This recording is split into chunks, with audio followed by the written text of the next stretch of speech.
Programme में आपको खुशामदीद कहते हैं। मैं असदुल्ला खान हूं। पाकिस्तान के लिए आज एक बहुत ही अच्छी खबर सामने आई है कि बरतानिया ने पाकिस्तान को इजाज़त दे दी है कि यहाँ से जो फ्लाइट्स हैं वो बरतानिया के लिए ऑपरेट कर सकती हैं। उसमें सरकारी एयरलाइन यानी PIA और एक निजी एयरलाइन को भी इजाज़त मिली है कि वो आप बरतानिया के लिए ऑपरेट कर सकती है। ये बहुत ही खुशाइंद है पाकिस्तान के लिए, पाकिस्तानी एयरलाइंस के लिए, पाकिस्तानियों के लिए जो बहुत मुश्किल से फ़्लाइट्स बदल बदल के जाते थे और फिर इसका पाकिस्तानी ख़जाने को जो काफ़ी अर्सा नुकसान हो रहा था, PIA को नुकसान हो रहा था, वो भी शायद उसका इजाला हो सकेगा। ख्वाजा आसिफ साहब ने आज कहा है कि जो जिम्मेदारान हैं इस पाबंदी के, जिनकी वजह से या जिनके बयान की वजह से पाबंदी लगी थी, गुलाम सरवर खान साहब की तरफ इशारा है, उन लोगों की तरफ और उस वक्त जो हुकूमत पे लोग थे उनके खिलाफ कार्रवाई की जाएगी और इसके लिए कैबिनेट जो है फैसला करेगी कि इनके खिलाफ क्या कार्रवाई की जानी चाहिए। तो बहरहाल चलिए, अच्छी खबर यह है कि अब बरतानिया ने पाकिस्तान को फ्लाइट ऑपरेशन की इजाज़त दे दी है। दूसरी तरफ सेनेट इलेक्शन होने जा रहे हैं जो आजकल मौजूद बहस हैं, और सेनेट इलेक्शंस में ज़ाहिर मखसूस नशस्तों पर आने वाले अरकान भी वोट कास्ट करेंगे, लेकिन अभी तक उनका हल्फ नहीं हो पा रहा। आज इलेक्शन कमीशन ने पेशावर हाई कोर्ट के रजिस्ट्रार को ख़त लिखा है, इनफैक्ट चीफ जस्टिस के लिए, कि इस हल्फ को अमली तौर पर मुमकिन बनाने के लिए पाबंद किया जाए कि यह हल्फ उठा लिया जाए और मखसूस नशस्तों पर आने वाले अरकान से हल्फ लिया जाए ताकि वो सेनेट के इलेक्शन में अपना वोट कास्ट कर सकें। तो अब क्या रिलेक्टेंस क्या है हुकूमत को, क्यों खुद से यानी पेशावर हाई कोर्ट की खदमात इस सिलसिले में क्यों हासिल करना पड़ रही है, जो 26वीं तरमीम में एक शिक डाली गई थी उसकी मदद क्यों लेना पड़ रही है, खुद से ये हल्फ क्यों नहीं हो रहा। सुप्रीम कोर्ट का फैसला, उस पर अमल दरामद करना चाहिए पाकिस्तान तहरीक इंसाफ को और वहाँ की असम्बली में ये हल्फ मुमकिन होना चाहिए, क्यों नहीं हो रहा। फिर 27वीं तरमीम का जिक्र हो रहा है कि 27वीं तरमीम आ रही है, इस पर काम हो रहा है। पाकिस्तान तहरीक इंसाफ एहतजाज करने जा रही है। एक तरफ तो पाकिस्तान तहरीक इंसाफ ने इमरान खान साहब की रिहाई के लिए एहतजाज करना है, दूसरा आज मेरिट के लिए खैबर पख्तूनख्वा में एहतजाज हुए हैं। इरफान सलीम को टिकट ना देने का फैसला, या उनको पहले अनाउंस किया गया था उनसे वापस लेने, और मिर्जा अफरीदी साहब को उनकी जगह पर टिकट देने पर खैबर पख्तूनख्वा में आज लोगों ने एहतजाज किया है, अवाम ने एहतजाज किया है और इसे मेरिट का कत्ल करार दिया है और कहा है कि मिर्जा अफरीदी को टिकट उनसे वापस लेकर इरफान सलीम को टिकट दिया जाए। तो पाकिस्तान तहरीक इंसाफ ने यह फैसला क्यों किया, इरफान सलीम का टिकट वापस क्यों लिया गया है और उन पर मिर्जा अफरीदी को तरजीह क्यों दी गई है, इन तमाम चीज़ों पर हम गुफ्तगू करेंगे। और साथ ही साथ पेट्रोल की कीमतें जिसमें इजाफा हुआ है। मेरे साथ बैरिस्टर अकील मलिक साहब मौजूद हैं, मुस्लिम लीग नून के सीनियर रहनुमा हैं और वज़ीर मुमलिकत हैं। बहुत शुक्रिया बैरिस्टर साहब, खुशामदीद। बैरिस्टर उमैर नियाजी साहब हमारे साथ मौजूद हैं, पाकिस्तान तहरीक इंसाफ के रहनुमा हैं, MNA हैं। बैरिस्टर साहब आपको भी खुशामदीद। अकील मलिक साहब, सबसे पहले तो ये बताइए कि ये तो चलिए खुशाइंद है कि बरतानिया ने अब अलाउ कर दिया है पाकिस्तान को फ्लाइट ऑपरेशन के लिए, लेकिन क्या वाकई गुलाम सरवर खान साहब और पाकिस्तान तहरीक इंसाफ के उस वक्त के जो जिम्मेदारान थे उनके खिलाफ कार्रवाई करने का हुकूमत इरादा रखती है? बिस्मिल्लाहिर्रहमानिर्रहीम। असद साहब बहुत बहुत शुक्रिया। देखिए, बिल्कुल ये एक जो क्रिमिनल एक्ट था against the state, of course जो एक स्टेटमेंट पास की गई on the floor of the house उस वक़्त के वज़ीर हवाबाजी ने, उससे ना सिर्फ मुल्क के वक़ार बल्कि मुल्क को फाइनेंशली और जो नेशनल एक्सचेकर को नुकसान हुआ है, और उसके साथ साथ जो पिछले 5 साल में PIA के साथ हुआ इस तमाम तर सिचुएशन के बाद और PDM के टाइम, और वो एफ़र्ट्स अभी से लेके और अब तक जो एफ़र्ट्स थे अल्हम्दुलिल्लाह बहुत ज़्यादा जो है उसमें प्रोग्रेस भी हुई। और आज अल्लाह ताला ने किया कि PIA पे जो बैन था, जो कि एक ऐसी स्टेटमेंट के थ्रू था जो कि ना सोचा ना समझा, ना ये मेरे ख़्याल से अखज़ किया गया था कि इसके क्या आगे नताइज हो सकते हैं, और ऐसे एक स्टेटमेंट पास कर दी गई और एक क्रिमिनल नेग्लिजेंस मैं तो इसको कहूँगा, जो कि एक स्टेट के ख़िलाफ़ जो है एक क्रिमिनल एक्ट था। और बिल्कुल इसमें कम्प्लिसिटी जो है वो उस वक़्त की हुकूमत की है, बिकॉज़ ऑब्वियसली वो उसका बिना का हिस्सा थे। तो बिल्कुल इनका एहतसाब तो होना चाहिए और बिल्कुल ये इनको इंसाफ होता हुआ नज़र आना चाहिए और इनको इसकी प्राइस भी पे करनी चाहिए, क्योंकि PIA के जो रेवेन्यू में लॉसेस हुए हैं और जो हुकूमत पाकिस्तान को रेवेन्यू में लॉसेस हुए हैं उसकी तो कोई मिसाल नहीं मिलती। शायद वो क्वान्टिफाई ना किया जा सके कि कितना नुकसान एग्जैक्टली टू द पॉइंट जो है या टू दैट प्रिसाइज नंबर वो कितना नुकसान हुआ है या कितने बिलियन या ट्रिलियंस में हुआ है। लेकिन ये है कि उस स्टेटमेंट की वजह से जो मुल्क को एक सुबकी हुई मुल्क के इदारों को डैमेज करने की जो एक कोशिश की गई तमाम तर इस स्टेटमेंट की थ्रू, और इसके क्या मकासद थे, क्योंकि आज दिन तक ये एक्सेप्ट नहीं किया गया कि उसके पीछे वजह क्या थी। और इस तरह एक फ्लाउट कर देना, एक स्टेटमेंट को पास कर देना और उससे इतना ज्यादा इकोनॉमिक लॉस होना, जैसे कि आप खुद कह रहे हैं कि लॉस होना, आप मैं समझता हूँ बिल्कुल ये जी, जैसे कि आप खुद कह रहे हैं कि ये क्रिमिनल नेग्लिजेंस थी और आप समझते हैं कि ये बगैर सोचे समझे बयान दे दिया गया था। इसका मतलब है कि ये सोचा समझा मंसूबा तो ना हुआ और इसके अकेले जिम्मेदार तो फिर गुलाम सरवर खान साहब ही हुए जिन्होंने गैर जिम्मेदारी से बयान दिया, ना कि एक मंसूबा हो सकता है PIA को नुकसान पहुंचाने का हुकूमत की तरफ से। देखिए, जाने में किया गया या अनजाने में किया गया, बात तो ये है कि कम से कम किसी फोरम पे उन्होंने ये एक्सेप्ट नहीं किया कि उनको ये कहाँ से इंफॉर्मेशन मिली थी। बिल्कुल ये तमाम तर जो मामलात हैं ये देखने की ज़रूरत है, इस पर कमीशन भी होना चाहिए। मैं तो बड़े अरसे से ये सोच भी रहा हूँ कि इसके ऊपर बिल्कुल कोई इंक्वायरी कमीशन बनना चाहिए हुकूमत की तरफ से, ताकि दूध का दूध पानी का पानी हो। और ये वाज़ेह तौर पे नज़र आना चाहिए कि अवाम को जो नुकसान पहुँचाया गया, मुल्क को जो नुकसान पहुँचाया गया, जो नेशनल एक्सचेकर को नुकसान पहुँचाया गया एक स्टेटमेंट पास करने की वजह से या उसके थ्रू। अब ये स्टेटमेंट पास करने की वजह क्या उस वक़्त की हुकूमत थी, उस वक़्त के वज़ीर आज़म थे, या उन्होंने अपने out of his own accord किया, तो ये क्या वजूहात बनी, इस चीज़ को कम से कम देखना चाहिए। और बिल्कुल जो ख्वाहिश साहब ने बात की है, जब ये मामला काबीना में आएगा तो देखा जाएगा कि इस पर क्या होना चाहिए। लेकिन कम से कम जिन लोगों ने मुल्क के जिम्मेदारान है, आप समझते हैं कि उनको सजा फाइनेंशियली उनका तायुन जरूर होना चाहिए, कैफरे किरदार तक पहुंचाना चाहिए। बैरिस्टर उमैर नईम साहब, अब ये बता दीजिए कि आपको क्या अंदाज़ा है कि आपकी उस वक्त की हुकूमत और आपकी कैबिनेट के एक अहम तरीन वजीर की वजह से पाकिस्तान को कितना नुकसान हुआ? इस पर तहरीक इंसाफ की हुकूमत, जो जाहिर है एक मिनिस्टर तो जिम्मेदार होता ही है लेकिन हुकूमत भी जिम्मेदार होती है, तो फेस करने के लिए तैयार है पाकिस्तान तहरीक इंसाफ इस सिचुएशन को? देखिए, ये तो बड़ा अच्छा मौका है, आप इसको मिसाल बना रहे हैं। इससे जुड़े हुए जितने मामलात हैं उनको जो है ना सामने लेके आए, क्यों नहीं इंक्वायर करते? इससे बड़ा तो वीट का स्कैंडल है, क्यों आप आज तक खामोश हैं, जिसकी वजह से आज किसान का 2200 अरब का नुकसान हो गया है। आपके वहाँ क्यों पर जलते हैं? उस पर कर लें इंक्वायर। इसी तरह एक ब्यूरोक्रेट फैसला कर लेता है तो आपकी सारी शिपमेंट्स रुक जाती हैं, आपका जो है ना मक्की बाहर एक्सपोर्ट ही नहीं होती। तो इस तरह के बहुत सारे इश्यूज़ हैं। आपके जो है ना कैप्टिव पावर प्लांट्स जो आपने जो है ना उनकी प्राइसिंग चेंज की, जिसकी वजह से आज RLNG के कंटेनर्स रुक गए हैं। इस वक्त 30 से ज़ायद फालतू हो गए हैं, आपकी कंजम्पशन से भी ज़्यादा। वो कौन उसका नुकसान का जिम्मेदार है? वो करने चाहिए। जब आपकी लाइनों की कैपेसिटी नहीं थी और आप धड़ाधड़ जो है ना IPPs के मुआहदे साइन करने जा रहे थे, आपको पता था कि जी ये जो है ना एक सर्टेन जो है ना 10 से 12 हज़ार मेगावाट आपका ट्रांसमिशन सिस्टम कैरी भी नहीं कर सकता, मगर आपने अपनी कमीशन के लिए वो मुआहदे साइन किए। वो सारे इंक्वायर करें, बिल्कुल उनको करें, मगर बात यह है कि इस तरह से एक को एग्जाम्पल बना रहे हैं। ये जो कमीशन की बात कर रहे हैं, बात है जिन जिन ने कमीशन वसूल की है, आपकी पनामा लीक से ले के दुबई लीक्स तक सारी प्रॉपर्टीज हैं, जांच पड़ताल करें, सफाई करें। सही है, ये बिल्कुल ठीक है। जब मुख्तसरन अगर आप रिस्पॉन्ड करना चाहें बैरिस्टर अकील मलिक साहब, मैं फिर आगे दूसरे मौजू की तरफ आता हूँ। क्या इन तमाम इश्यूज जिनकी तरफ बैरिस्टर उमैर नियाज़ी इशारा कर रहे हैं, इन पर भी आप इंटेंशन रखते हैं कि प्रोब होना चाहिए? देखिए, IPPs की उन्होंने बात की, एक मैं for the sake of argument या फॉर एग्जांपल मैं ये बात ज़रूर कहूँगा कि IPPs के कई मुआहदे तो उन्होंने ख़ुद उसको जो है दोबारा रिफ्रेश किए थे या रीइंस्टेट किए थे, या रीइंस्टेशन की बात क्या, इन्होंने दोबारा उसको एक्सटेंशन दी थी कई मुआहदों की। तो इन्होंने अपने दौरे हुकूमत में भी, जो आज इनके लीडर ऑफ द अपोजिशन है, उस वक़्त बिल्कुल देखना चाहिए था तमाम तर मामलात को और इनकी तमाम तर उस वक़्त की काबीना को और जो भी वज़रा थे।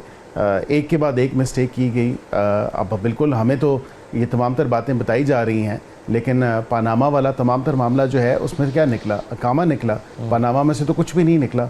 और वहाँ पे जो है दीगर जो मामलात हैं, 190 मिलियन पाउंड की बात हो, दीगर जो तोशाखाना से चीज़ें चोरी हुई हैं, जो पंजाब में पोस्टिंग ट्रांसफ़र्स के ऊपर पैसे लिए जाते थे, मतलब वो तमाम तर चीज़ों पे भी इंक्वायरी होनी चाहिए।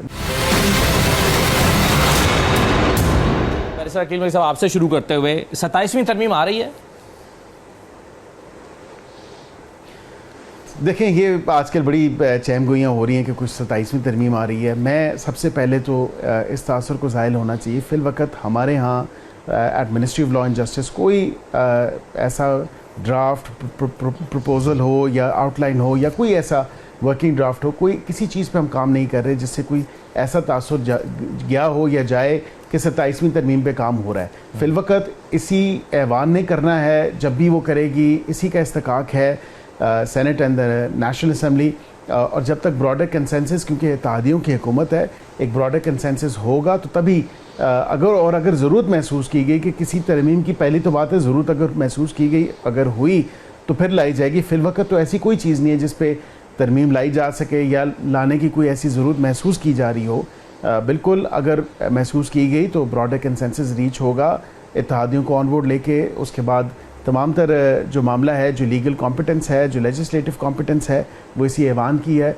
इससे पहले 26 तरमीम जो है वो ये ऐवान पास कर चुका है। 27वीं भी करेगा, 28वीं भी कर देगा, 29 भी करेगा। आपने ये तो कह दिया बैरिस्टर साहब के कोई कंसिडरेशन नहीं, कोई किसी भी चीज़ ड्राफ्ट पे काम नहीं हो रहा, कोई प्रपोजल अंडर कंसिडरेशन है ही नहीं।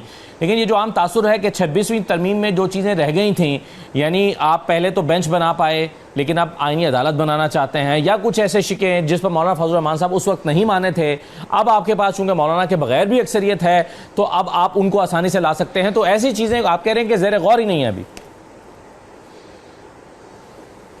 देखिए, मैं यही कह रहा हूँ कि अगर इसकी कोई ज़रूरत महसूस की गई तो एक ब्रॉडर कंसेंसस रीच होगा और उसके बाद फिर लाई जाएगी। फ़िल वक़्त ऐसा कोई प्रपोज़ल आईनी बेंच से आईनी अदालत तक का या कोई ऐसी दीगर जो चीज़ है वो अंडर कंसिडरेशन नहीं है। तभी मैं ये कह रहा हूँ आपको कि 27वीं तरमीम का कोई ऐसा तसव्वुर नहीं है या कोई ऐसी तरमीम नहीं आ रही।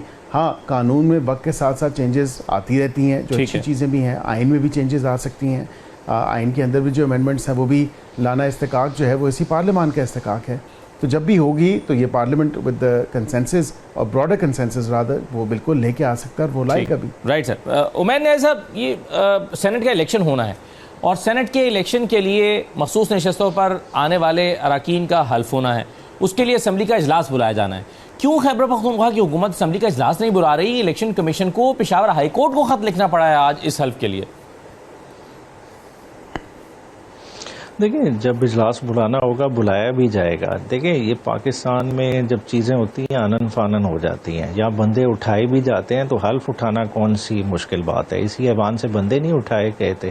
जब अगलों को ज़रूरत फील होगी हल्फ होना है तो वो हल्फ हो जाएगा। फिर अदालतें, पार्लियामान ये चीज़ मायने नहीं रखती। मैंने साहब, आप ये तो शायराना बातें कर रहे हैं ना कि बंदे उठाए गए तो हल्फ उठाए। नहीं, तो इसके लिए असेंबली का इजलास बुलाना पड़ेगा ना। असेंबली का इजलास क्यों नहीं बुला रहे? इन्होंने कहा ना प्रपोजल, नहीं प्रपोजल की बात ये कर रहे थे ना। देखिए, प्रपोजलें क्या मिनिस्ट्री में बनती हैं?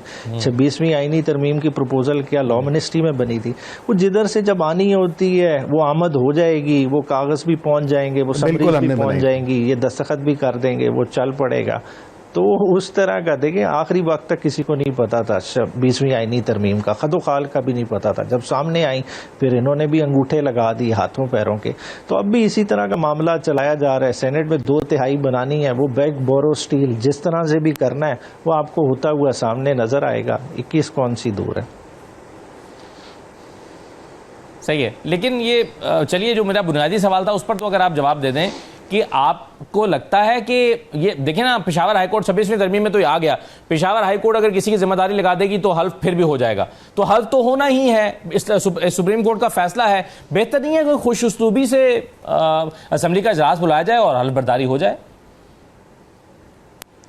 देखिए, खुश उसलूबी से तो बहुत सारे मामलात हो सकते हैं। ये सेनेट इलेक्शन ही बहुत पहले होना चाहिए था, क्यों नहीं हुआ? बज़ाहिर देखें ना, एक नंबर गेम है मैनेज करने के लिए। देखें, अद्दी तादाद 93 वाली पार्टी आज 4 सीटों के लिए लड़ रही है, जिसे बेसिकली जनरल सीटें 6 मिलनी चाहिए थी। आज उस चौथी सीट पे भी कुछ हल्के कहते हैं कि जी मुकाबला होगा, हालांकि अद्दी तादाद देखें अदरवाइज है। पाकिस्तान का अलमिया ये है कि सियासी जो स्पेस है ना वो उस तरह की रही नहीं है। जो अब हाइब्रिड निज़ाम इम्पोज हो गया, उसके अब कॉन्सिक्वेंसेस भरपूर तरीके से नजर आएंगे और वो आने वाले दिनों में आप उसकी रिफ्लेक्शन बड़े वाज़े तरीके से देखेंगे। ठीक है।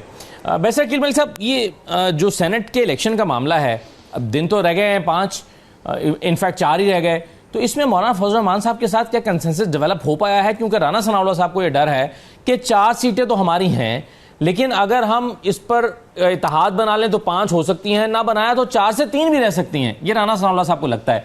मौलाना फजल रहमान साहब को आपने नाराज नहीं कर लिया महज एक सीट की वजह से जिसके लिए आप इलेक्शन कमीशन के पास गए? नहीं, देखें, ज़ाहिरी बात है, पार्टी की जो लीडरशिप है, पार्लिमानी लीडर्स जो हैं पार्टी के अंदर, वो बिल्कुल गाए बगाए राब्ते में रहते हैं और उनके साथ, उनकी पार्टी के लोगों के साथ इन तमाम इश्यूज़ पे कंसल्ट भी कर रहे हैं।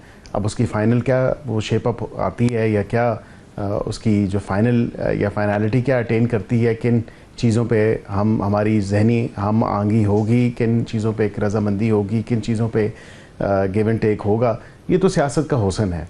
और ज़ाहिरी बात है कि उस केपी असम्बली के अंदर उनकी भी सीटें हैं, हमारी भी सीटें हैं, तो ज़ाहिरी बात है उसको उसी हवाले से देखना होगा कि इत्तेहाद बना के आगे चलना है या किसी और हवाले से चलना है। तो ये still it's an ongoing process. लेकिन वैसे साहब सियासत में कहते हैं कि गिव एंड टेक होता है, और आपका तो दिल इतना बड़ा है कि आप परवेज़ खटक साहब को भी अपने साथ शामिल कर लेते हैं और उन लोगों को भी जो जिनका आपकी पार्टी के साथ ना इत्तेहाद रहा, ना आपके साथ वो मिलकर इलेक्शन लड़े, ना उनके साथ इत्तेहाद की कोई बात थी, उन्हें भी आपने अकोमोडेट किया। तो मौलाना फजल रहमान साहब के साथ अगर एक या आधी सीट ऊपर नीचे हो जाती है और आप टॉस से ही मना कर देते कि चलें टॉस अब नहीं करना चाहते मौलाना, आप एक सीट ले लें, तो इससे आपको सेनेट में 2/3 अक्सरियत हासिल करने में मदद मिलती। ये वाइज डिसीजन ना होता, पॉलिटिकल डिसीजन?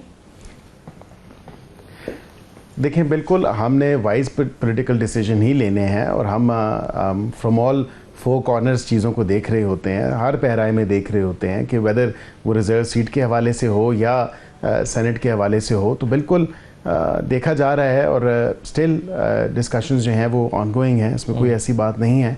डिस्कशंस हर सियासी जमात का हक है, वो दीगर सियासी जमातों के साथ चीज़ें डिस्कस कर सकती है और कोई अलायंस बनाने के हवाले से, कोई एडजस्टमेंट के हवाले से वो चीज़ें होती हैं। और अभी भी देखें, अभी 21 तारीख थोड़ी आई है, जब 21 तारीख से पहले तमाम तर सूरत हाल आपके सामने वाज़ेह हो जाएगी और जो भी पोजीशन शेप अप हुई हम दोनों जमातों की आपस में जो भी डिसाइड हुआ वो आपके सामने आ जाएगा। अभी तो स्टिल एक ऑनगोइंग प्रोसेस है, जिस तरह मैंने कहा, तो जो एक बेहतर फैसला होगा वो पार्टी क़यादत की तरफ से वो आपके लेकिन लम्हा मौजूद तक अगर हम जिस वक्त हम यहाँ बैठे हुए हैं, मौलाना फजल रहमान साहब आपसे नाराज़ हैं? देखिए, मैं आई कैन नाइदर कन्फर्म और डिनाई, मैं ये ज़रूर आपको कहूँगा, क्योंकि मैं जब ये बात कह रहा हूँ कि talks are still ongoing, ये ऑलरेडी ऑन गोइंग एक प्रोसेस है, तो वो चल रहा है। हो सकता है कि जिस तरह आपने सजेस्ट किया हो उस हवाले से हम उस बेहतर सिचुएशन में चले जाएं या हम इससे बेहतर एक एडजस्टमेंट ले आएँ तमाम तर मामले के ऊपर गिव एंड टेक के हवाले से। सही है। उमैद न्याज़ी साहब, एक ऐसे वक्त में कि जब मौलाना फजल रहमान साहब बहुत ज़्यादा कंफर्टेबल दिखाई नहीं दे रहे, हुकूमत से उनको शिकवा है उनकी एक सीट के हवाले से, एक ऐसे वक्त में आप अपना वफ्द भेज सकते थे मौलाना फजल रहमान के साथ कि आइए आप हमारे साथ मिलकर इलेक्शन लड़ें, हम कुछ चीज़ों को बेहतर करते हैं। ये आप ये अपॉर्चुनिटी अवेल कर सकते थे, लेकिन आपने भी ऐसा नहीं किया, इसकी क्या वजह है? देखिए पार्टी का तो इस वक्त देखें, जिस तरह से पंजाब में इलेक्शन हुआ था, ऑपोजिशन गवर्नमेंट ने बैठ के सीटें आपस में बांट ली थी, मगर उधर मसला ये है कि देखें ऑपोजिशन में अगर बड़ी जमात बैठी है फजल रहमान साहब की है, मगर दूसरी जमातों के पास भी 9 और 11 वोट हैं और वो भी क्लेम कर रहे हैं एक सेनेटर की सीट का। तो अगर हम इनके साथ कंसेंसस बना भी लें एक सीट की हद तक, तो इलेक्शन तो फिर भी होगा, बाकी तो अपने कैंडिडेट्स नहीं विड्रॉ करेंगे, तो फिर ऐसे में मुश्किल लगता है कंसेंसस। मगर प्रैक्टिकली जैसा आप कह रहे हैं, हाँ जी, पार्टी अप्रोच कर सकती है, कम से कम कर ले तो एटलीस्ट जो है टेक्नोक्रेट वाली सीट और विमेन वाली सीट, उस पर फैसला कौन डिसीजन हो सकता है। सही है, बहुत शुक्रिया बैरिस्टर उमैद न्याज़ी साहब, बैरिस्टर अकीब अली साहब, बहुत शुक्रिया प्रोग्राम में शिरकत करने के लिए। एक छोटा सा ब्रेक लेते हैं, ब्रेक के बाद वापस आएंगे। ये पाकिस्तान तहरीक इंसाफ का एहतजाज, ये टिकटों के फैसले, ये किस बुनियाद पर हो रहे हैं? क्या ये कह देना काफ़ी है कि जी इमरान खान साहब का फैसला है, इमरान खान साहब ने फैसला कर दिया तो कर दिया, लेकिन किस बुनियाद पर? एक वर्कर 20 साल से पार्टी के लिए 25 साल से काम कर रहा है, एक शख्स पार्टी फंड देकर टिकट टिकट हासिल करने में कामयाब रहता है। एक वर्कर 20-25 साल से पार्टी के साथ हैं, दूसरी वर्कर महज 1-1.5 साल के अंदर ही सेनेट का टिकट हासिल करने में कामयाब हो जाती हैं। मिसाल यूसुफजई साहब की मैं बात करूँ, ये फैसले पाकिस्तान तहरीक इंसाफ किस बुनियाद पर कर रही है? 5 अगस्त में ज़्यादा वक्त बाकी नहीं है, कोई खद्दोखाल सामने नहीं आए, पाकिस्तान तहरीक इंसाफ ने अपना एहतजाज किस तरह से करना है। तो इन तमाम चीज़ों पर बात करेंगे रऊफ हसन साहब के साथ। एक छोटे से ब्रेक के बाद वापस आते हैं।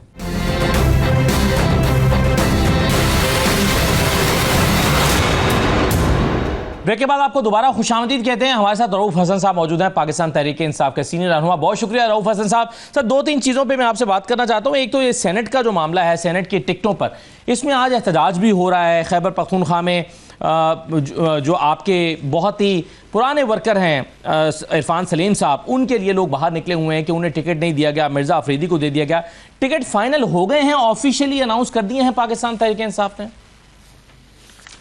थैंक यू असद साहब, बहुत मेहरबानी आपकी। जी, रात को हमारी कल ही खान साहब के साथ, आपको पता है कि वो बैरिस्टर साहब की मुलाकात हुई है और हमारे एडवोकेट जहीर साहब की मुलाकात हुई है, और उसमें ये टिकट्स जो है वो फाइनलाइज हुए हैं, जो हमें बताया गया है। कल रात को हमारी मीटिंग थी पोलिटिकल कमेटी की, उसमें हमें बताया गया कि खान साहब ने ये जो नाम है वो अप्रूव किए हैं।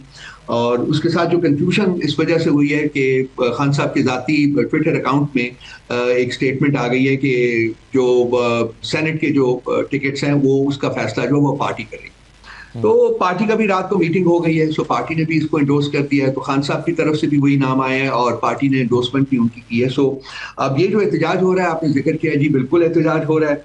और ये जो सलीम साहब हैं, ये हमारे बहुत डिवोटेड वर्कर हैं, और स्पेकुलेशन थी कि उनको भी मिलेगी सीट, लेकिन उनको सीट नहीं मिली। शायद अगली दफा जब इलेक्शन हो सेनेट का तो उसमें मिल जाए, लेकिन अब ये इसको पार्टी अपने इंटरनल फोरम्स के ऊपर डिस्कस करके और कोशिश करेगी कि मसला जो है ये हल किया जा सके। रऊफ साहब, कितने सीटों को आप एक्सपेक्ट कर रहे हैं सेनेट के इलेक्शन में? 11 में से आप 7 सीटों को टारगेट कर रहे हैं, 6 को कर रहे हैं? हमें जो कहा गया है कि हमारी जो सेफ बेट है वो 6 सीटों की है। कोशिश है 7 हो जाए, लेकिन कोशिशें भी हो रही है कि जी जिसकी जो सीटें हैं वो ले लें ताकि इलेक्शंस ना करवाए जाएं। और आपको पता है वो जो इलेक्शन सेनेट इलेक्शन में जो पैसा चलता है वो एक जो लानत जो है उसको ना होने दिया जाए। सो इसके भी चांसेस हैं कि जी मेरा ख्याल है कि इलेक्शन ना ही हो और हमारा जो स्टॉक बनता है वो हमें मिल जाए, और बाकी तमाम पॉलिटिकल पार्टीज को भी उनका जो हक है वो मिल जाए। तो इस सिलसिले में आपकी बातचीत हो रही है किसी से? ये फैसल करीम भुंडी साहब ने ऑफर किया था, ये बात करते हैं और इलेक्शन ना हो, बिला मुकाबला हो जाए, तो आपकी हुकूमत से इस पर बात हो रही है? जी, केपी की हुकूमत एंगेज्ड है तमाम पॉलिटिकल पार्टीज के साथ, और वो कोशिश कर रहे हैं कि जी इस सिलसिले में कोई एक एग्रीमेंट हो जाए और इलेक्शंस जो हैं वो ना किए। तो उस एग्रीमेंट में आप 6 सीटों के लिए जाएंगे, ना कि 7 सीटों के लिए? हमारी 6 सीटें तो मेरा ख्याल कंफर्म्ड है जी, मैं यही कह सकता हूँ, और कोशिश है कि जी बाकी देख लें। इसमें जब आप बैठ के क्रॉस द टेबल बाकी पॉलिटिकल पार्टीज के साथ डिस्कस करेंगे तो वो फिर थोड़ी सी जरा गिव एंड टेक भी होती है, तो वो देख लेंगे। मेरा ख्याल है कि 6 सीटें जो है वो हमारी एक सिक्योर लेकिन रऊफ हसन साहब, आपने सुना होगा कि राना सनाउल्लाह साहब ने कहा कि हमारी 4 सीटें हैं, हम 5 के लिए कोशिश कर सकते हैं। इसी तरह से आपकी कुल 6 सीटें हैं, आप 7 के लिए कोशिश कर सकते हैं। लेकिन जो नाम हमारे सामने आए हैं वो तो हैं ही कुल 6 लोगों के, मुराद सईद, मिर्जा अफरीदी, फैसल जावेद, नूरुल हक कादरी, रूबीना नाज और आदम सवाती। 6 ही नाम है, आपने 7 नाम क्यों नहीं फ्लोट किए? जी 6 नाम है ना जी ये, और उसके बाद कोई बाकी जो पार्टी जो फैसला होगा उस हिसाब से देख लेंगे। मेरा ख्याल कुछ और नाम भी मौजूद हैं, लेकिन उनका हमारी लिस्ट में नाम नहीं आया, क्योंकि नाम सिर्फ वही आए हैं जो अप्रूव हुए हैं। और अगर और भी हमारे लोगों ने सबमिट की हुई हैं अपनी एप्लीकेशंस, तो वो अभी उन्होंने विड्रॉ नहीं की हैं। तो अगर कोई जरूरत पड़ी साथ में की तो वो हमारे पास मौजूद होगा। सही है। सर, सबसे ज़्यादा कंट्रोवर्शियल जो नाम है वो मिर्ज़ा अफरीदी साहब का है, और उनके बारे में एक तासुर ये है या चहमगोइयाँ हैं कि उन्होंने पार्टी को बहुत भारी फंड दिया है, जिसके नतीजे में उनको टिकट अवॉर्ड किया गया है। क्या ये खबरें दुरुस्त है? नहीं असद साहब, मैं नहीं समझता कि ये खबरें दुरुस्त है। मिर्जा साहब जो वो पार्टी में पहले भी थे, कुछ अरसे के लिए वो पार्टी छोड़ गए थे, अब वो आए हैं। अब ये भी एक हकीकत है कि जी उनके बारे में प्रोटेस्ट हो रहा है, और सलीम साहब की हमायत में प्रोटेस्ट हो रहा है। तो ये मसला जो है वो हमारे इंटरनल फोरम्स के ऊपर डिस्कस होगा, लाजमी होगा। मेरा ख्याल है कि केपी की हुकूमत ऑलरेडी इंगेज्ड है, सारे इंटरेस्ट ग्रुप्स के साथ उन्होंने इस मसले को एमिकेबली रिजॉल्व किया। लेकिन ऐसी क्या वजह हो सकती है कि सर एक साहब जो पार्टी छोड़ गए थे 9 मई की उन्होंने मजम्मत कर दी थी, 9 मई के मामले पर उनका और इमरान खान साहब का और उनके वफादार साथियों का नुक्ता नज़र मुख्तलिफ है, फिर भी उन्हें दोबारा पार्टी सेनेट का टिकट जारी कर दिया गया। आखिर फिर अगर आप कह रहे हैं कि उन्होंने पार्टी को फंड नहीं दिया, तो फिर क्या वजह हो सकती है कि उनके ऊपर लॉयल वर्कर्स को तरजीह नहीं दी गई? मैं असद साहब आई सबमिट दैट ये चूंकि एक पॉलिसी मैटर है तो मेरा नहीं ख्याल कि इसके ऊपर मुझे ज्यादा कमेंट करना चाहिए। So I will beg forgiveness on that. Sir लेकिन ये पॉलिसी मैटर क्यों है? ये तो पब्लिक का इशू है, लोग आपकी पार्टी के अंदर आवाजें उठा रहे हैं, इस पर आपको क्लैरिफिकेशन देनी चाहिए। आखिर आप क्लैरिफिकेशन ना देने की वजह क्या समझते हैं? मैं इसलिए तो अर्ज किया आपसे पहले कि जी इस सिलसिले में जो हमारी केपी की हुकूमत है वो एंगेज्ड है सारे लोगों के साथ और इस मसले का हल निकल आएगा। कोई ना कोई हल निकल आएगा, आज के दिन में ही मेरा ख्याल निकल आएगा। वो सबसे बातें कर रहे हैं, मिर्जा साहब के साथ भी कर रहे हैं, जिन लोगों ने एहतजाज किया है उनके साथ भी बातचीत हो रही है, which is a proper way to go. लेकिन क्या सर आपका ये सवाल नहीं है या एक आम पार्टी वर्कर का ये सवाल नहीं है कि आखिर क्यों एक ऐसे शख्स को आपने पार्टी सेनेट का टिकट दिया है कि जिनके मुकाबले में ऐसे लोगों के नाम पहले फ्लोट हो चुके हैं? पहले जो लिस्ट आई थी उसमें खुर्रम ज़िशान का नाम भी था, इरफान सलीम का भी था, उन पर आखिर तरजीह देने की कोई वजह तो होगी ना सर? जी बिल्कुल, ये सवालात उठ रहे हैं, बिल्कुल आप सही कह रहे हैं असद साहब, मैं एग्री करता हूं आपके साथ, और ये क्रेडिबल सवालात हैं बिल्कुल। और इन्हीं सवालात को रिजॉल्व करने के लिए, इनका जवाब देने के लिए केपी की हुकूमत इस वक्त एंगेज्ड है इन तमाम लोगों के साथ, ताकि इस मसले का हल कोई ना कोई पार्टी फोरम्स के ऊपर निकाला जा सके। हम इसको पब्लिक डोमेन में जाके डिबेट नहीं करना चाहेंगे, because that will further aggravate the matters. सही है। चलिए रऊफ साहब, क्या खरीदो फरोख्त हो रही है सेनेट के इलेक्शंस के लिए? हाफिज अब्दुल्ला साहब ने इल्जाम लगाया कि 22 करोड़ रुपए की बोलियां दी जा रही हैं। कल इख्तियार वली साहब हमारे शो में थे, उन्होंने कहा कि नहीं 22 करोड़ 20 करोड़ तक तो बात नहीं पहुंची, लेकिन 8-9 करोड़ तक तो बात पहुंची हुई है। वो तस्दीक कर रहे थे इस बात की, बल्कि उन्होंने तो यहां तक कह दिया कि हाँ अगर हमें भी फिर अगर ये चलन है तो फिर हम भी खरीदना पड़े तो हम भी खरीद लेंगे। तो क्या ऐसा सब कुछ हो रहा है केपी में? देखिए असद साहब, ट्रेडिशन जो है सेनेट इलेक्शंस की इस मुल्क में, मेरा ख्याल है कि मुझसे ज्यादा बेहतर आप आगाह हैं। बिल्कुल पैसा चलता रहा है पास्ट में, और आपको याद है कि वो वक्त था जबकि हमने अपने तकरीबन 22 या 23 MPs को हमने पार्टी से निकाल भी दिया था। आज से मैं 6-7 साल पहले की बात कर रहा हूँ, जिनके बारे में ये इल्जाम थे कि उन्होंने पैसा वसूल किया है। तो हम लोग तो बड़े क्लियर रहे हैं इस सिलसिले में, हम बिल्कुल ना खरीदने की कोशिश करते हैं और उम्मीद करते हैं, बल्कि यकीन है हमें कि हमारे लोग भी नहीं बिकेंगे। लेकिन tradition, going by tradition of senate elections, तो ये एक ऐसी हकीकत है, जो एक ऐसी गलीज हकीकत है जिसको मानना पड़ेगा कि हाँ सेनेट इलेक्शंस में पैसा चलता रहा है। इस दफा चलेगा कि नहीं चलेगा, अगर हम लोग बैठ के आपस में सॉर्ट आउट कर लें, जो कि एक अच्छा तरीका है कि पैसा ना चले, अगर तमाम पॉलिटिकल पार्टीज उसके ऊपर एग्री कर जाएं, तो मेरा ख्याल है कि ये जो अभी कोशिश हो रही है ये कामयाब होनी चाहिए, ताकि प्रॉस्पेक्ट ही कोई ना राइज हो कि जी इलेक्शंस हो और पैसा चले।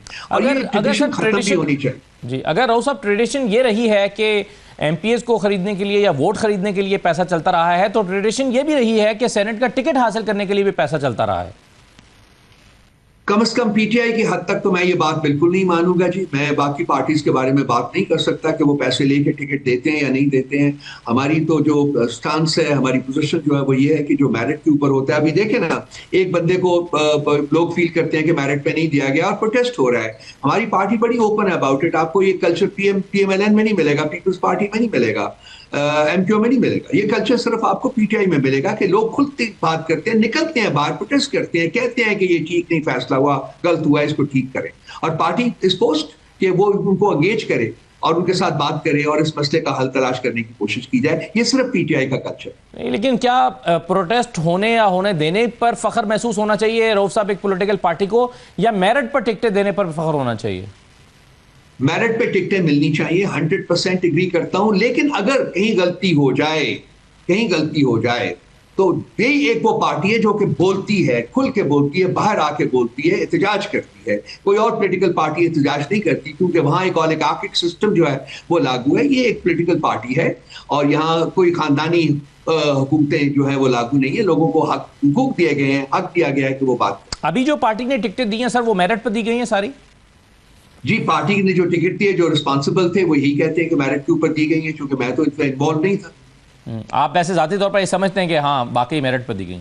मैं देखिए, मैं कमेंट करने की पोजीशन में से कुछ लोगों को मैं जानता हूँ, वो बिल्कुल मैरिट करते थे सारा कुछ। अगर एक आधे बंदे को मैं नहीं जानता तो फ्रैंकली उस सिलसिले में आपके सामने है कि लोग बाहर निकले हुए हैं, वो भी रिजॉल्व हो जाएगा। आप देखते हैं कि कहाँ बात बैठेगी।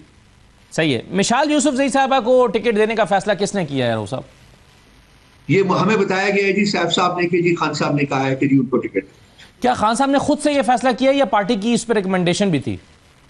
देखिए, मसला ये है, असद साहब, मैं बयान कर देता हूं कि हमारी खान साहब के साथ मीटिंग्स जो है वो बिल्कुल ब्लॉक कर दी गई हैं। पॉलिटिकल लीडरशिप जो है वो पिछले 30-31 हफ्तों से उनके साथ नहीं मिल सकी है। और जो हमारे लॉयर्स भी जाते हैं, कल 6 बंदे गए हैं हमारे, और वो कोर्ट के ऑर्डर्स के मुताबिक जाते हैं कि 6 बंदों की मुलाकात कराई जाए।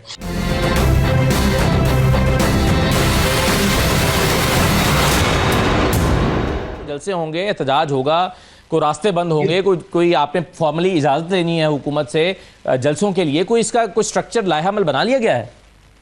एहतजाज का मतलब ये नहीं होता कि हमने रास्ते बंद करने हैं। एहतजाज का मतलब होता है कि इसके बगैर भी आप जो है अपना मैसेज जो है वो लोगों तक, अवाम उन्नास तक पहुंचा सकते हैं। और वो अमल जो है वो शुरू हो चुका हुआ है, बिल्कुल हो चुका हुआ है। अगर कोई उस किस्म की एक्टिविटी होगी तो उसका हम ऐलान करेंगे, वो आपको भी पता चल जाएगा जब वक्त आएगा उसका। लेकिन अब ग्रास रूट्स के ऊपर हमारी जो प्रोटेस्ट मूवमेंट है उसका आगाज हो चुका हुआ है। और सर, नुक्ता उरूज को आप कैसे डिफाइन करते हैं?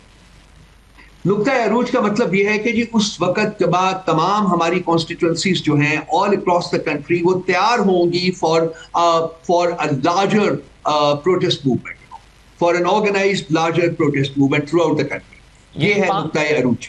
नुक्ता अरूज 5 अगस्त को आप तैयार होंगे कि आप बड़ा एहतजाज कर सकें? जी हाँ, वो उसके लिए खान साहब के अहकामात का इंतजार करेंगे। यानी फिर 90 दिन वाली बात तो दुरुस्त हुई कि फिर 5 अगस्त के बाद दरअसल एहतजाज शुरू? 90 दिन की बात नहीं है जी, सिर्फ 5 अगस्त की बात है। 5 अगस्त में वो 24 आवर्स 48 आवर्स के अंदर वो अगर कह दें कि जी 7 अगस्त को या 8 अगस्त को आप ये कर दें सारे मुल्क में, तो हो जाएगा। 40-90 डेज की बात तो आपको पता। तो आप ये कह रहे हैं, वो तो सब कह चुके हुए हैं कि वो रेलिवेंट नहीं है। बिल्कुल। तो आप ये कह रहे हैं कि 5 अगस्त एहतजाज का नुक्ता उरूज नहीं है, बल्कि वो तैयारियों का नुक्ता उरूज है? तैयारियों, जो हमारी तैयारी हो रही है वो एहतजाज के जरिए हो रही है। मैं ये अर्ज कर रहा हूं कि इस वक्त कॉन्स्टिट्यूंसी लेवल के ऊपर एहतजाज शुरू हो चुके हुए हैं।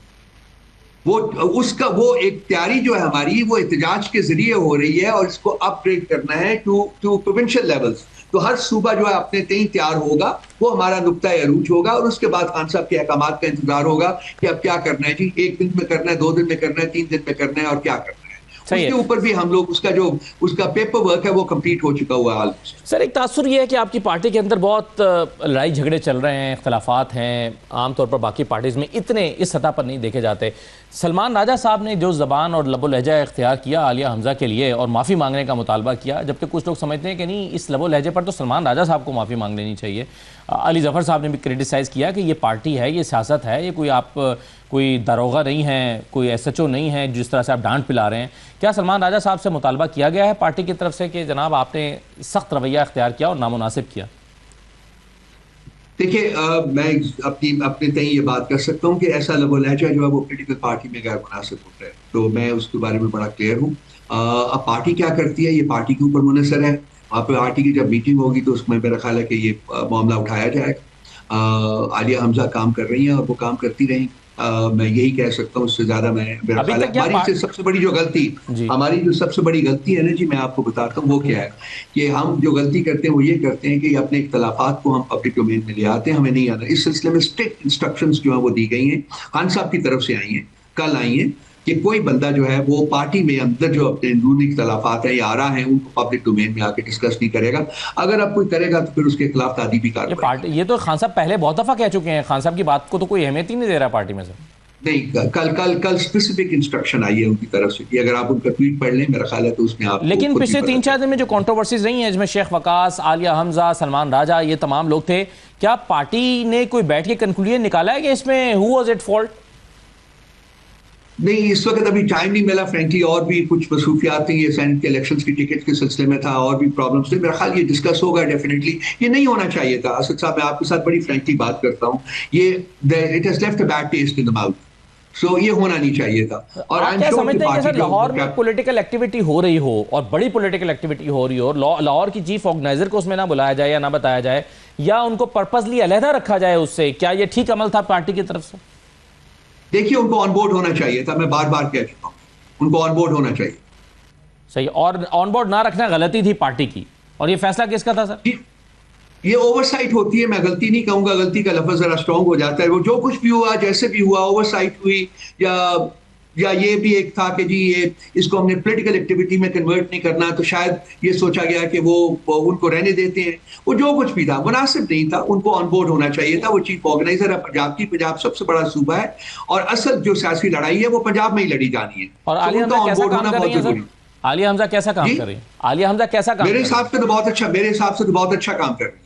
और अच्छा काम करने वाले के साथ आप उसके अच्छा काम करने वाले के साथ आप देख लीजिए डेली बेसिस के ऊपर जो हो रहा है पंजाब। बिल्कुल सही है सर, लेकिन इसमें हमने ये देखा ना कि सलमान राजा साहब का और शेख वकास साहब की बात, एक सेक्रेटरी जनरल है, एक सेक्रेटरी इत्तलात हैं, दोनों के नुक्ता नज़र में बड़ा फर्क था। एक कह रहे हैं कि जी आपको नहीं आना चाहिए क्योंकि पार्लिमानी पार्टी का इजलास है, इसलिए आप जहमत ही ना करें। दूसरे कह रहे हैं नहीं, उनको बुलाया गया था लेकिन वो मसरूफ थी और आ नहीं सकी। तो ये तो वाज़ेह नुक्ता नज़र का इख्तलाफ या मौक़िफ़ का इख्तलाफ है दोनों में। असद साहब, उनको नहीं बुलाया गया, किसी को नहीं बुलाया गया, स्वाय वो लोग जो कि यहाँ से चल के गए हैं वही उसमें शामिल थे। सारी जो भी प्रोसेस था, सारा उसमें वही एक्टिविटी थी, उसमें सिर्फ वो शामिल थे, किसी को नहीं बुलाया गया। यहाँ प्रॉब्लम सिर्फ ये है कि जी आलिया हमजा को बुला लेना चाहिए था क्योंकि वो चीफ ऑर्गेनाइजर हैं पंजाब की, वो नहीं बुलाया गया उनको भी, लेकिन किसी को नहीं बुलाया गया। ये एक हकीकत। और सर मिर्जा अफरीदी के फार्म हाउस पे प्रेस कॉन्फ्रेंस होना, एक्टिविटी होना, ये अनहोनी बात नहीं है और हैरान को नहीं है थोड़ा? अफरीदी साहब के घर के ऊपर जो है वो फार्म हाउस के ऊपर प्रेस कॉन्फ्रेंस नहीं हुई, वहां सिर्फ खाना खाया गया रात का, और प्रेस कॉन्फ्रेंस जो है वो कहीं और, वेन्यू उसका वो नहीं था, अफरीदी साहब का घर कोई और था, ये आप चेक कर सकते हैं बेशक। और वहां पर यानी क्या क्या एक्टिविटी हुई फिर? वहां पार्लिमानी पार्टी का इजलास हुआ, वो कहाँ हुआ? सर वो वहीं हुआ है, जब गए हैं यहाँ से तो अफरीदी साहब के डेरे के ऊपर गए हैं, वहीं बैठक हुई है, वहीं खाना खाया है, उसके बाद नेक्स्ट डे जो है किसी और वेन्यू के ऊपर प्रेस कॉन्फ्रेंस हुई है, ये सारी एक्टिविटी थी, उसके बाद वापस आ गए जी। और पार्लिमानी पार्टी का वहां पर इजलास होना, सर इसका फैसला हुआ था कि वहां पर उनके घर पर किया जाएगा, ये फैसला पार्टी के अंदर हुआ?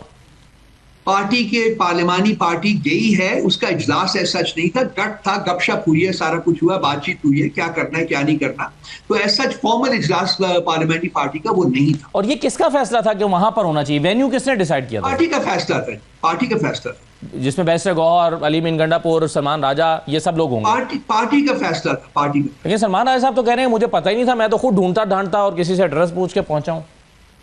ये सवाल उनसे कीजिए बराए मेहरबानी, वही इसका जवाब देंगे।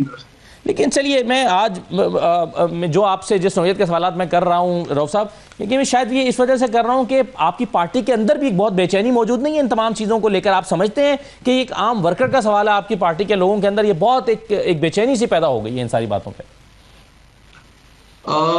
हर पॉलिटिकल पार्टी में ऐसे लम्हे आते हैं, हर फैसला जो है वो ठीक नहीं हो सकता। अगर कोई फैसला ठीक नहीं है तो उसके ऊपर प्रोटेस्ट सिर्फ हमारी पार्टी में होता है, और ये हम बिल्कुल we are very proud of the fact you know कि हम लोग अपने सेंटिमेंट्स जो है वो उनका इजहार करते हैं। हाँ, मैं फील करता हूँ कि पब्लिक डोमेन में जाके हमें बात नहीं करनी चाहिए, पार्टी फोरम्स के ऊपर हम बैठते हैं, फ्रीक्वेंटली बैठते हैं, हमें वहाँ इजहार ख्याल कर लेना चाहिए, लेकिन अगर पब्लिक डोमेन में लेके जाएंगे तो फिर मसाइल क्रिएट होते हैं, आरा होती हैं मुख्तलिफ, हर पॉलिटिकल पार्टी का मसला है। मैं आपको यकीन दिलाता हूँ कि बाकी पॉलिटिकल पार्टीज में शायद इससे ज्यादा भी डिविजन हो, लेकिन वो एक काम, क्योंकि वो बहुत ज्यादा एक्सपीरियंस का, बहुत देर से इस मुल्क को लूट रहे हैं, तो इसलिए वो शायद इसके काम जो है वो जरा हो चुके हुए हैं, वो इसको पब्लिक डोमेन में नहीं लाते। लूटने का डिसिप्लिन, पार्टी में डिसिप्लिन लाने से क्या ताल्लुक है? लूटना एक अलग है। बिल्कुल लूटते एक्सपीरियंस होता है ना भाई, एक्सपीरियंस गेन करते हैं वो हर चीज में। उन्होंने आपकी पार्टी में तब ठीक होंगी जब आप लूटेंगे सर, ये क्या? अल्लाह ना करे, अल्लाह ना करे, ये हमारा कल्चर नहीं है। सही है, हमारा कल्चर नहीं है, ये हमारा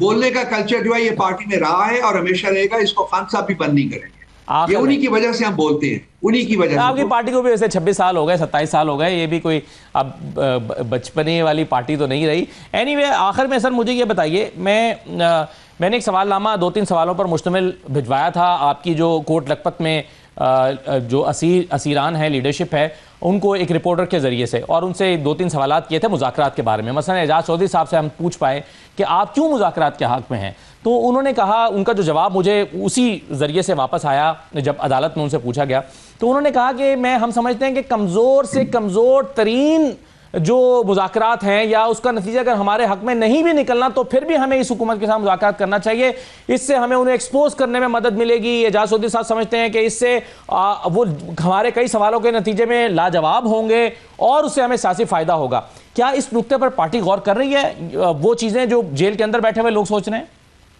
देखिए, वो जो उनका लेटर आया था वो हमारे पास मौजूद है, उसमें उन्होंने 3 बातें की थी। हमारी तो एक सियासी जद्दोजहद है और सियासी जद्दोजहद का जो नुक्ता-ए अंजाम होता है, जो भी उसका जो एपेक्स होता है, वो मुज़ाकराती बेस के ऊपर आता है। वहां बैठ के ही मुज़ाकरात में बातचीत जो है वो की जाती है और जो मसाइल है उनका हल तलाश तो खान साहब ये बात नहीं समझ पा रहे। एजाज चौधरी साहब का कहना, बाकी सब लोगों का भी कहना, 5 लोगों के दस्तखत थे, वो बिल्कुल ठीक है। मुज़ाकरात होंगे और मुज़ाकरात जो हैं वो उसके लिए हमारे दरवाजे खुले हुए हैं। जब भी एस्टैब्लिशमेंट चाहेगी हम बातचीत करने के लिए तैयार हैं। सही, बहुत शुक्रिया रऊफ हसन साहब, बहुत शुक्रिया प्रोग्राम में शिरकत करने के लिए। ये नाज़रीन आज का प्रोग्राम था, इजाज़त दीजिए, अल्लाह हाफ़िज़।